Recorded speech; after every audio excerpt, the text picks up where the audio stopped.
Weissman and Mike Langser. Welcome back. This is Mastering Mitzvahs, episode 173. This is Mike, and I have a guest today. I'm going to just jump right into it because I'm excited about this. He and I met only a few weeks ago. I can't believe we never actually truly connected, but he's an icon in the industry. His name is Laz Stark, and he comes from Washington, D.C. area, and he is a very established MC and, icon in the mitzvah world. So how about that for an intro, bro? That's amazing. I think just so the audience knows, I got to pay Mike like $20 every time he calls me an icon. So he's racking up a bill here. I'm up to 40. Nice. You're going to break me, bro. No, I appreciate the introduction. My name is Laz. I've been doing this about 30 years now, all over North America. I've had the honor and privilege of doing some really cool high-end things, but my bread and butter is the local mitzvah market every weekend, hometown. So while the travel is cool and the awards are great, it's really about what is the next client, what's the next event, how can I help them realize their vision, maximize all the ROI on all their vendors, and just bring dreams to life. I mean, that's what we do. We're magic makers. Nice. Dude, I like you. We hardly know each other, but by the end of this podcast, I feel like we're going to be best friends. We're already besties. Yes. Yeah. So for the listeners, Laz and I have, similar roles. Although you may not know this about me, I'm not an MC. I'm actually a DJ. I'll MC weddings. I don't really MC mitzvahs. But I've been in the game almost as long as you. And we started this podcast to really educate clients on things to think about when planning mitzvahs. So while we do have industry friends that tune in and listen, really the focus today is how can we help the clients? So a couple just like questions. I mean, you said you've been in the game for about 30 years, but how many mitzvahs per year do you believe you do, roughly? So I've sort of trailed off a bit on my per year mitzvahs. I'm 45 now. So like I'm doing maybe 50, 55 a year now, but there were years where I was doing about 150 to 200 during like a really crazy year. Yeah, like I would do 5 in a weekend. I would do a Friday night, 2 on Saturday, 2 on Sunday. That's wild. Yeah, that is wild. I don't know how you slept or if you slept. No, there's no sleep. There's no sleep. There's still to this day is no sleep. Right. We could probably trade war stories, but we'll save that for offline. We'll share those with some very select listeners if they subscribe. Yeah, no doubt. You started in New Jersey, I believe, and we have some mutual friends. And then you made your way to DC. So what's the background a little bit here? Yeah, so I was dancing with my grandmother at my sister's bat mitzvah. During dinner, it was Frank Sinatra's Summer Wind. She backs me up to the DJ booth and goes, "He's good. You should hire him." 2 weeks later, I was a dancer for that company. It was Jeffrey Craig Entertainment. I know we shared Jeff in common as a common thread. The Godfather, Mount Rushmore of our business, Jeff Cyber. Big shout out to him. But yeah, that's how I got my start. So I started as a dancer in high school, making $100 a gig, doing a Funny few enough, gigs. I visited Mount Rushmore with Jeff Cyber, and we were wondering when his face was just going to appear as the 5th president there. It's already in commission, I believe. Okay, I think it's already been worked out. There's a photo of he and I there, though, in the background. That's funny enough that you brought it up. That's awesome. Yeah, and so I went to University of Maryland, went to the business school down there. And so for like freshman year, I kept going back up to Jersey to work for Jeff. And it gets expensive because no cars on campus for freshmen meant the train every weekend. So I ended up finding an ad in the student newspaper at Maryland, DJs wanted. I'm like, "Hey, I'm not a DJ. I'm a dancer. Do you need dancers?" He's like, "Can you hit play?" I said, "Yeah." He's like, "Then I can teach you how to DJ. Come on in." And that's how I sort of got my foot into the door in the Maryland, DC market. Got it. Okay, so you've always been in that market. Yeah, I mean, since 2001, so like 25 years now. Cool. Yeah. Okay, so let's get into the nuts and bolts of the podcast. What really excited me to bring you into this podcast here is the seminar that you gave. So for backstory for listeners, every year in Atlantic City in August is a DJ conference. It's a huge party, as you could imagine, but there's an educational aspect. And you gave a seminar on, if I remember, the last day. And it was actually only one of like 4 seminars that intrigued me to even attend. So kudos. And it was my favorite seminar. Thank you. why don't you take it from there and just tell the audience what the topic was, the title of the podcast, not podcast, but the title of the seminar, and what brought you to this, thought process. Sure. So the topic is psychology of the guest, and it delves into just understanding events from a different perspective. Like everybody focuses on the guest of honor, the guests of honor, the family, right? Like that's always the main focus. And yes, it should always be the focus because it's their vision that we have to realize. But at the same time, you've got Uncle Bob in the back of the room who maybe sees the bar bat mitzvah kid once every 15 years, right? Like they might not see you again till your wedding. Right. And so there's everybody from the kids at school every day and to the people that you see once or twice in your life. How are all of these people perceiving and emoting throughout the journey that we're creating? And so it almost looks at an event like you're writing the score for a movie. Mm-hmm. Like imagine your favorite movie without the soundtrack, and it just isn't the same. You need that emotional delivery. You need the roller coaster, the ups and the downs, right? You can't have ups if you don't have downs. You can't experience it that way. So, yeah, it really came from a wedding couple saying, "Hey, we went to a wedding 10 years ago. It was the greatest night of our life. We want people to say the same thing about ours." And me making a promise to them that would happen, not knowing what I was going to do to make it happen. Uh-huh. And so that's where like the process and the science of the psychology of the guest came from. And those words, by the way, mean the world to me. I appreciate that you got something out of it, that it delivered what I was hoping it would deliver. It was spot on, and I think you just nailed it because you said it's always about the guest of honor and the host and hostess, and it should be. I mean, we're honoring the guest of honor, hence the name, and the host and hostess are paying the bill, but all too often, I think the guests are secondary. I mean, they're invited, they're important, but like their wants, needs, desires are sometimes forgotten about. So I'm curious, like when you're working with a client, because you're working with the booking client, you're not working with the guests until the day of. How do you involve the psychology of the guest in your sales pitch through planning process? Like, do you guide them about, hey, your guests are going to expect this or want this? Like, tell me what this looks like to you. I mean, it looks like an honest conversation. Like, look, I'm not trying to like sell the biggest package or what makes me the most money. I'm trying to sell the right package and what makes the most sense. So I start with two questions. What's your vision? And what do you define as fun? What is your definition of the word fun? Because everybody has a different definition. I think that's a lot of the times where people get confused and they sort of get in their own way is you just assume, hey, you call the DJ company, I'm going to pitch you dancers and MCs and lighting and video screens, and here's all the amazing things that we can do. And that's great, but too much is just as detrimental as not enough. And I want to make sure that we're spending money the right way. I'm not the right fit for every client.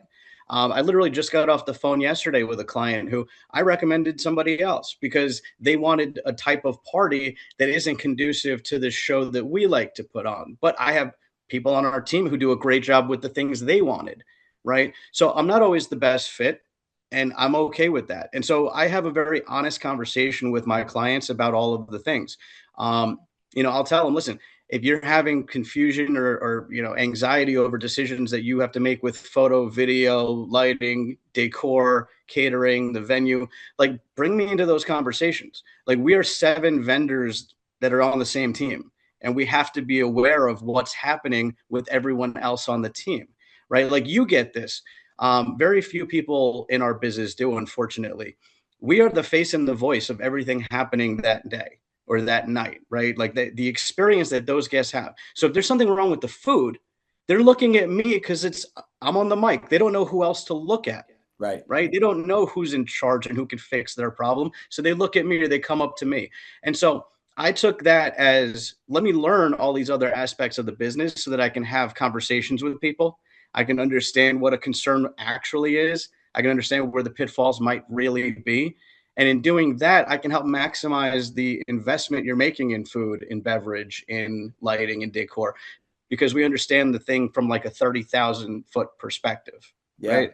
So we here at Explosive Entertainment use the expression "play nice in the sandbox," which Yes. is the term to what you just described. Yep. In that sandbox are the other vendors, the photo, the video, the caterer, and yeah, the end goal is to make sure that the client has a great experience.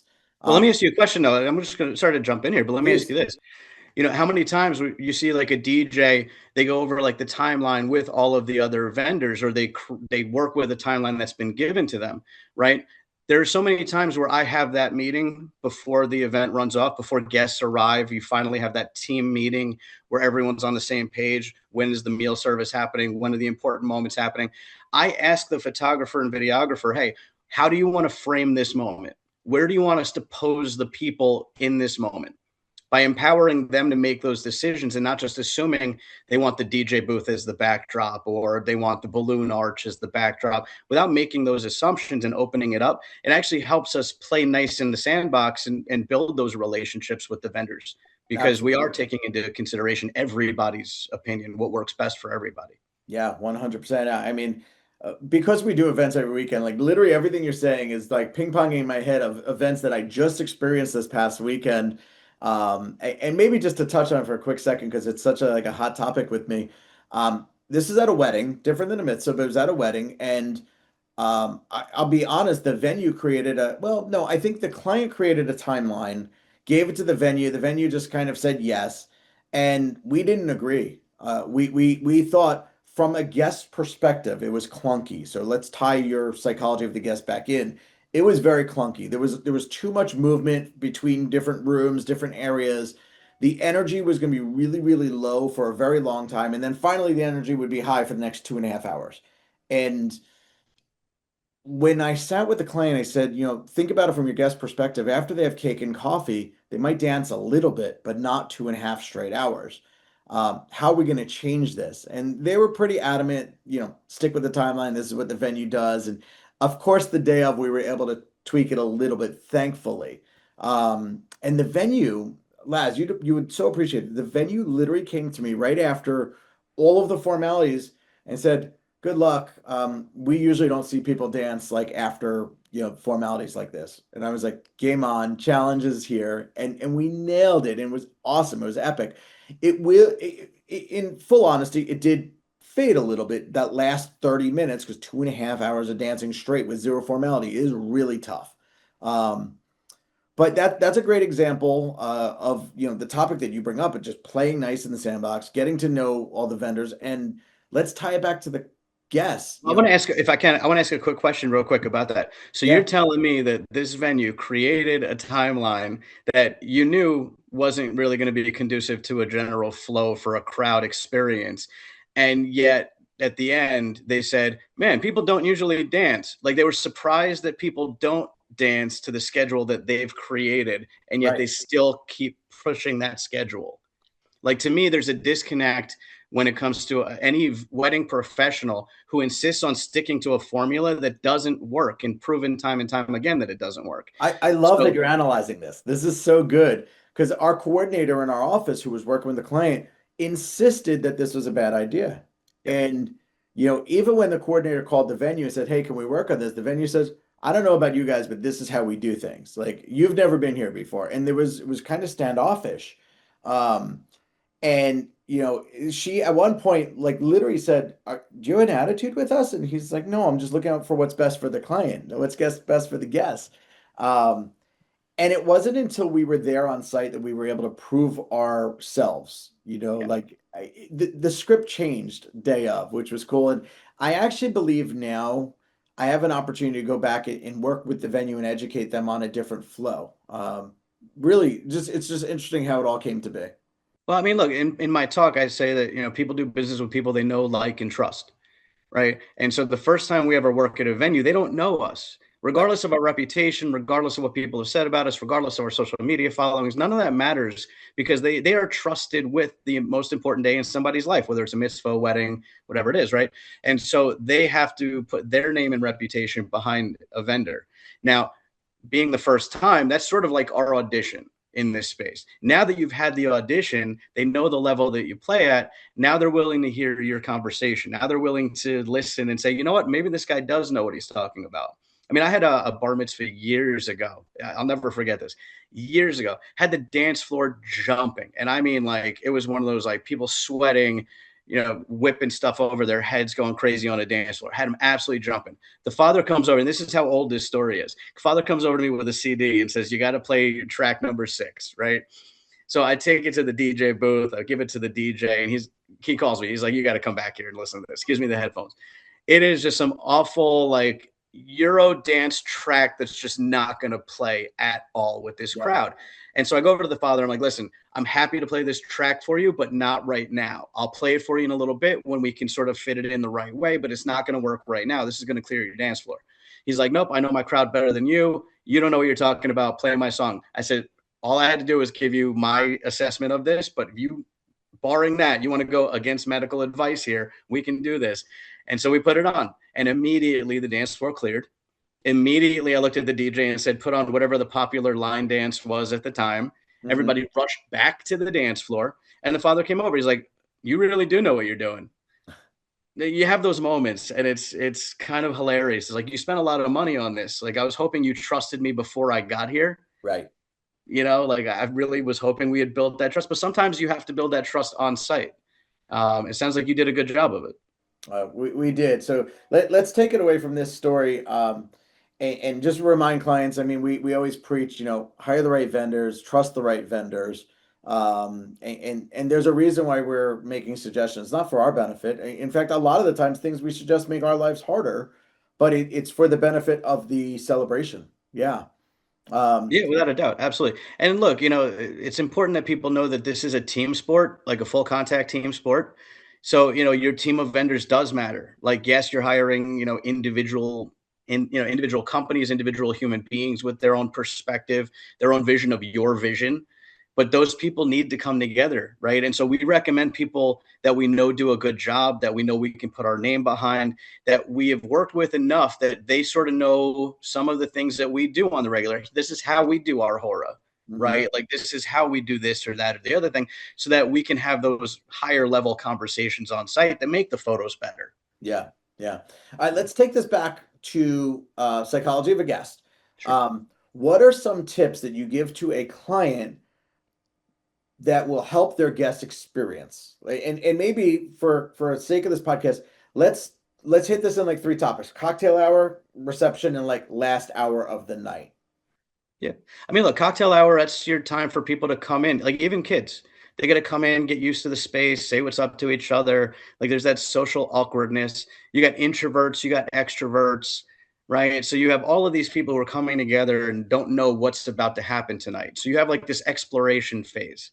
And so at this point, like, you really want like a cool soundtrack that is popular. People know the songs. If they're not engaged in a conversation, they're tapping their toe, they're humming along. Oh, that's a really cool version of that song, right? Like, those are the things that I like to keep in mind going into a cocktail hour.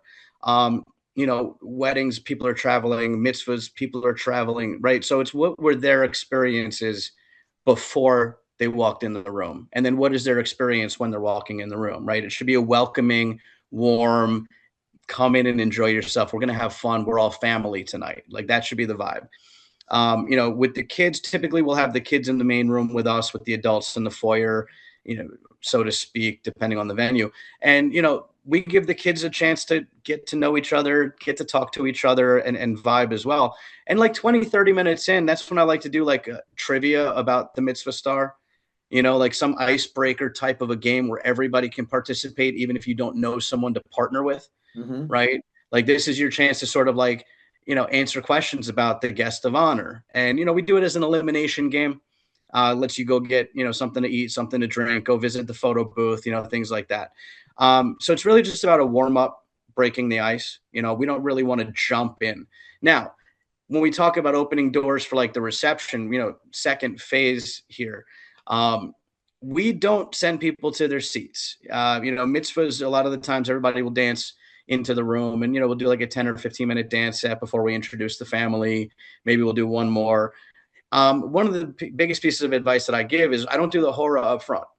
A lot of people do their introductions. They go right into the Hora. I look at the Hora as a really useful tool because people will be on the dance floor for 2 moments all night long. Okay. You can guarantee 100% of the people in the room who are physically able will be on the dance floor for the introductions and for the Hora.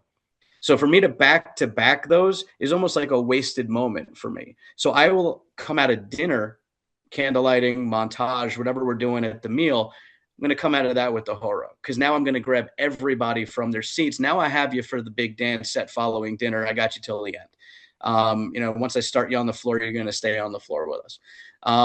That to me is about the experience and the flow, and understanding that dinner is a dip in the energy, understanding that we are going to build up energy for introductions. We're going to bring it down a little bit, not completely. Like, we don't do Sinatra during dinner. We do Bruno Mars, Silk Sonic type of, like Amy Winehouse, Maroon 5 type of vibes, tapping your toe. Again, same concept as cocktail hour. If you're not in a conversation at your table, there should be something engaging you at some level.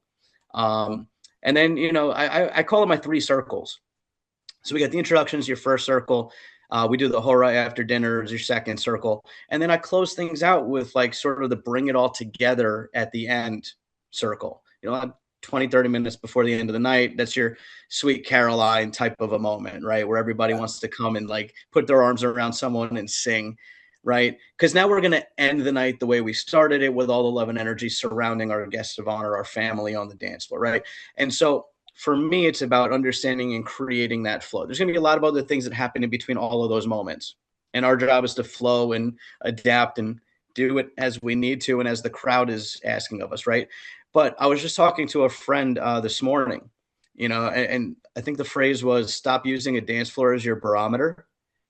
I find, especially post-COVID, it's not going to be a jam-packed dance floor, but people will be dancing by the tables. They'll be dancing by the bar. They'll be singing at the top of their lungs off to the side at the high tops, right? So the days of looking at a dance floor and being like, it's only about half full, zoom out. Because I promise you, people are having a great time at the tables. You're having a great time at the bar. And especially now with extra entertainment being so prevalent, you're intentionally putting games in corners of the room or the outskirts of the room. And yes, it would be a shame if they weren't used, because the clients are spending money on it. So if you put a foosball table in the corner and poker tables and photo booths, yes, you're asking people to go use those services. So barometer of the dance floor is a really cool saying. I like that. Bro, when you said in the seminar that I attended, your intention on when you do the Hora, like, I think that's what like set my mind. Like, I got to invite Laz to this podcast because we have the same philosophy. And we're talking about 2 different people who truly have never really met before, in the same industry, a couple states away from each other. East Coast might do things similarly. But your philosophy makes sense with our philosophy, and that's why I wanted to bring you in here.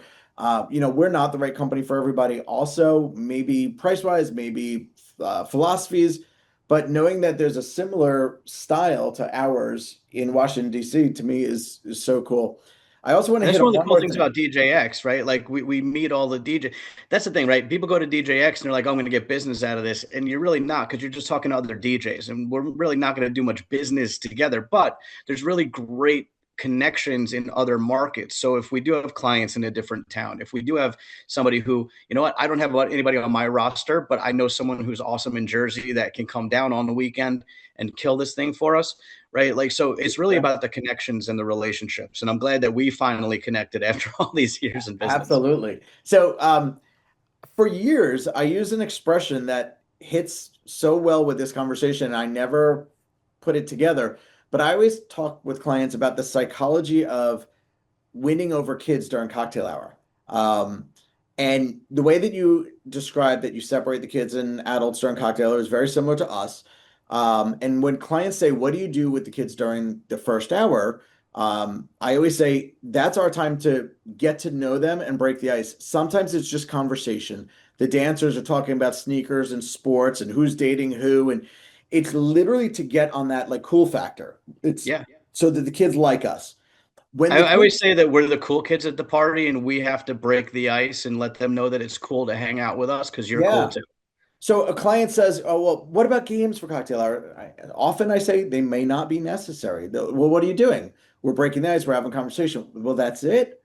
Well, no, that's so important is my response. Like, and then I talk about music and I say, if we have the kids in the main room before the adults, We're going to find out what your son or daughter really love. We're going to play their favorite few songs that mom and dad you probably hate, don't want during the party. But if I could get on their level and play Fiend or any of like the hip hop that you really don't want, but the kids really want, the psychology is we've won them over. Then the doors open, and then we go generic. Bruno Mars, Pitbull, Rihanna, stuff that all ages will like, and the kids are going to be like, all right, this DJ's cool. He already played my stuff. But if we start with Pitbull, Rihanna, Kesha, the kids might be like, this guy doesn't know what he's doing. He's not cool. So there is a psychology behind it. I always say we're not psychologists. We didn't go to college for this, but when you put enough years behind the driver's seat, you tend to figure it out. Yeah, if you're paying attention, like, you do this long enough and you're actually paying attention to the crowd around you and you're not just sort of like doing the motions, you can learn a lot. Like, I didn't go to school for psychology. I'm not a doctor. I don't have a PhD, but I lecture on the psychology of the guest because there really is a science to it. Like, you can look at 200 people in this room and 200 people in that room, and I guarantee you there's going to be a lot of similarities regardless of the demographics. And a Yeah. lot of those principles translate, right? And so, yeah, it's about understanding that our job is to make everybody feel comfortable, feel confident. Nobody's going to get on a dance floor if they don't feel confident in themselves, right? So how do we set the tone and make them sort of comfortable, right? How do we Yeah. get them to drop that wall so that they let loose a little bit, Yes. right? And I'll tell you right now, like we do a lot of the times where there's venues, whether it's a restaurant or a country club where we don't have the ability to have a separate cocktail hour for adults versus kids. We're all in the same space. And the party just incidentally starts 20 minutes in. You Yeah. just see like everybody hit the dance floor and just start going. And it's not even like we're trying to like build a party. We're just creating a vibe and letting people feel comfortable. And that comfort level is apparent right through the gate. Yeah. We're coming close to an end here on time, but I want to rapid fire some questions your way. So curious what your responses are going to be. This is not scripted, this is just off the cuff. Give me like maybe a 10-second answer to these questions here. All right. 4 versus 5 hour parties for mitzvahs. Never book a 5-hour party, always book a 4 and have the option to extend in the moment if you decide to. If you book a 5, you will most likely end up with a cleared dance floor instead of high energy at the end of the night. And think about how you want the summary of the party to be. Love that. Okay. I'm not giving input. I'm just listening here. Okay. Next one. For the client that says, I really want a never-ending dance party, like you already said, Laz, like dinner is a slower part of the night. Like there are clients that just don't want that. They literally want nonstop dancing. How do you address that? So, all right, a lot of the times we see like a cocktail style party where it's just on a flow all night long. So the dance floor doesn't close.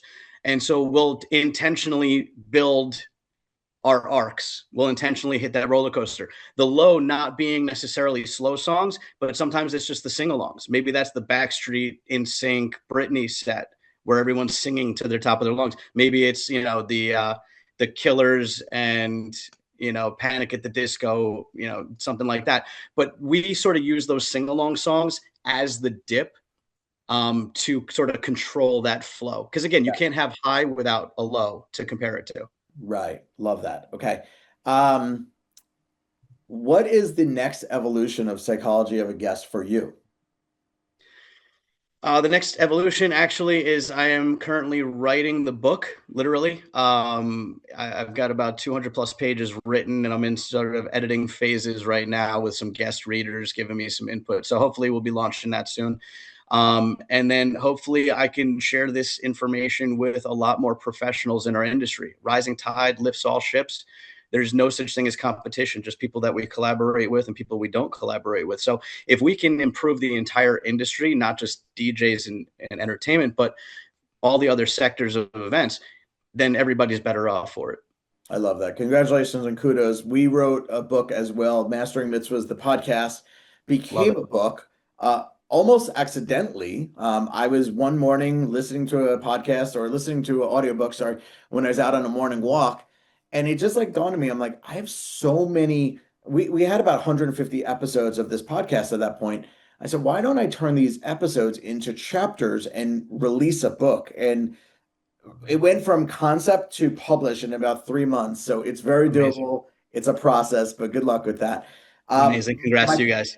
Thank you. My closing question for you is something we ask all of our guests is share a tip or two that you would give to any mitzvah client to make their event successful. What's like the one or two pivotal moments or pivotal details that you would share with them?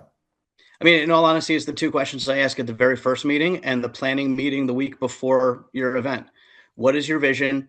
What is your definition of fun? If you can define those things and you can define them clearly to all of your vendors, that is your clearest path to success. That's the clearest path to having what is in your head actually come to life. And that comes down to communication, realistic expectations, and honest, discussion sometimes. Man, love that. Awesome. Dude, I'm so glad you were here, made time for me today. This will be live on all episodes, all sources, YouTube, Spotify, in probably like 3 or 4 days from now. We're recording mid to late August already. Jeez. I know, right? So it'll be up before Labor Day. How do people find you if they're interested in learning more about you, your philosophy, or maybe booking you for services? At Laz the One, LAZTHE01, on all social media platforms. Epicevents.com is where we can get booked and you can see about the company. But yeah, reach out. My DMs are always open. Amazing. Any last words you want to add? No, you know what? I'm just going to quote Big Daddy and say, smile as loud as you can. Man, Big Daddy was one of our first guests, and he is a industry legend. Yes, he is. Another Mount Rushmore. Yes, without a doubt. So, dude, thank you for making time. This is Mastering Mitzvahs. I'm Mike. Thank you, Laz, for being here. Episode 173. We'll be back in a couple more weeks with another episode. And as always, thanks for tuning in.